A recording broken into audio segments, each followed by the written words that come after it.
आपको राम मंदिर तक चलने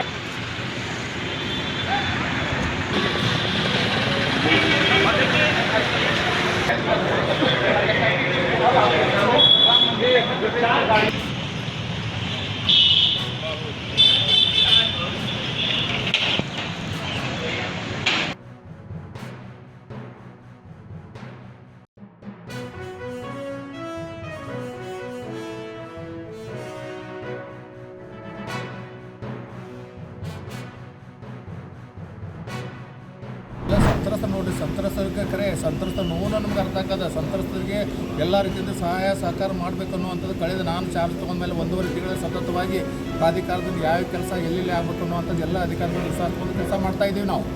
ಆದರೆ ಇವತ್ತಿನ ದಿವಸ ಅವ್ರಿಗೆ ಆದಂಥ ನೋವು ಯಾರು ಬರಬೇಕಲ್ಲ, ಬಂದು ನಮ್ಗೆ ನ್ಯಾಯ ದೊರಕಿಸ್ಕೊಡ್ತೀವಿ ಅಂತ ಹೇಳಬೇಕಲ್ಲ. ಸಂತ್ರಸ್ತ ಆದ ನೋವುಗಳು ಇವತ್ತು ಇದ್ದಂಥ ಇದು ಟೈಮು ನಾವು ಬೇರೆ ಓವರ್ ಟೈಮ್ ಮಾಡ್ಕೊಂಡು ಕೆಲಸ ಮಾಡಿಕೊಡ್ತೀವಿ, ಅವ್ರಿಗಿಲ್ಲ ಅಂತ ಹೇಳೋಂಗಿಲ್ಲ. ಈಗ ಆದಂಥ ಘಟನೆ ಬಗ್ಗೆ ಯಾರು ನೋಡೋರು? ಯಾಕಂದ್ರೆ ಅವ್ರಿಗೆ ಇರ್ತಕ್ಕಂಥ ಆದಂಥ ಅಮಾಯಕ ಅಧಿಕಾರಿ ಅವ್ರ ಪರಿವಾರದವರು ಅವ್ರ ಕುಟುಂಬದವರು ಆ ದಿನನಿತ್ಯ ರೋದನೆ ಮಾಡ್ತಾ ಇದ್ದಾರೆ. ಅವ್ರಿಗೆ ಯಾರು ರಕ್ಷಣೆ ಕೊಡೋರು ಹೇಳ್ರಿ? ಎಸ್ ಪಿ ಅವ್ರಿಗೆ ಕೊಟ್ಟಿದ್ದಾಯಿತು, ಡಿ ಎಸ್ ಪಿ ಅವ್ರಿಗೆ ಮಾತಾಡೋದಾಯಿತು, ಅಂತರ ಠಾಣೆ ಡಿ ಎಸ್ ಆಗಿ ಮಾತಾಡೋದಾಯ್ತು. ಈಗ ಲಾಸ್ಟ್ ಬಂದು ಡಿ ಸಿ ಅವ್ರಿಗೆ ಭೇಟಿಯಾಗಿದೆ. ಸರ್, ಅವತ್ತು ಅವ್ರು ಒಬ್ಬರ ಮೇಲೆ ಕೊಟ್ಟರು ಮತ್ತು ಏಕವಚನದಲ್ಲಿ ಅಧಿಕಾರಿಗಳು ಬೈದಾರ ಅವ್ರ ಮೇಲೆ ಏನು ಏಕವಚನ ಬಂದಿದ್ದು ಅದು ವಿಷಯನ ಬೇರೆ.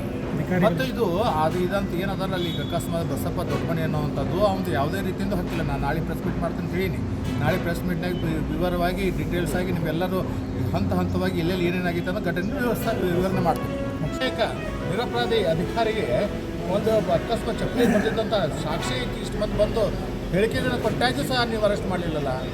ಅದು ನಮ್ಮ ಮುಂದೆ ನಿಮ್ಮದು ಶಾಸಕರು ನಿಮ್ಮವರು, ನೀವು ಕೂಡ ಕಾಂಗ್ರೆಸ್ ದೂರರು, ಬಿ ಟಿ ಡಿ ಅಧ್ಯಕ್ಷರು. ಅದೇ ನೋವುದಿಂದನೇ ಹೇಳಕತ್ತೀವಿ ಹೊರತು ನಾವು ಈಗ ನಮಗೆ ನ್ಯಾಯ ಸಿಗಬೇಕು. ನಮ್ಮ ಅಧಿಕಾರ, ನಮ್ಮ ಸರ್ಕಾರ, ನಮ್ಮ ಶಾಸಕರು, ನಮ್ಮ ಬಿ ಟಿ ಡಿ ಅಧ್ಯಕ್ಷರು, ನಮ್ಮ ಅಧಿಕಾರಿಗಳು ಎಲ್ಲರೂ ಒಂದೇ ಇದ್ದಾಗೂ ಸಹ ನಮ್ಗೆ ಇದಕ್ಕೆ ಸಿಕ್ಕಿಲ್ಲಲ್ಲ ಅನ್ನುವಂಥ ನೋದಿಂದ ಲೋಪ ಯಾರು ಸರ್ ಆಗೋದು? ವ್ಯವಸ್ಥೆ. ಯಾವ ವ್ಯವಸ್ಥೆ? ಸರ್ಕಾರದ ವ್ಯವಸ್ಥೆ, ಆಡಳಿತ ವ್ಯವಸ್ಥೆ. ಯಾರು ಅಲ್ಲಿ ಇರ್ತಾರೆ ಆ ಸಿಬ್ಬಂದಿ ಮತ್ತು ಅವ್ರು ಇರ್ತಕ್ಕಂಥ ವಿಭಾಗದ ಮತ್ತು ಆ ಇಲಾಖೆದು ಇದು ವ್ಯವಸ್ಥೆ ಅಂತ ನಾವು ಹೇಳ್ತೀವಿ. ವ್ಯವಸ್ಥೆ ಬರೀ ಶಬ್ದ ಉಪಯೋಗಿಸಿದ ಸರಿ ಕಾಣೋದಿಲ್ಲ, ಯಾಕಂದ್ರೆ ಹೈಯರ್ ಆಫೀಸರ್ ಪ್ರಕಾರ ಸರಿಯಾಗೋದಿಲ್ಲ. ಸರ್,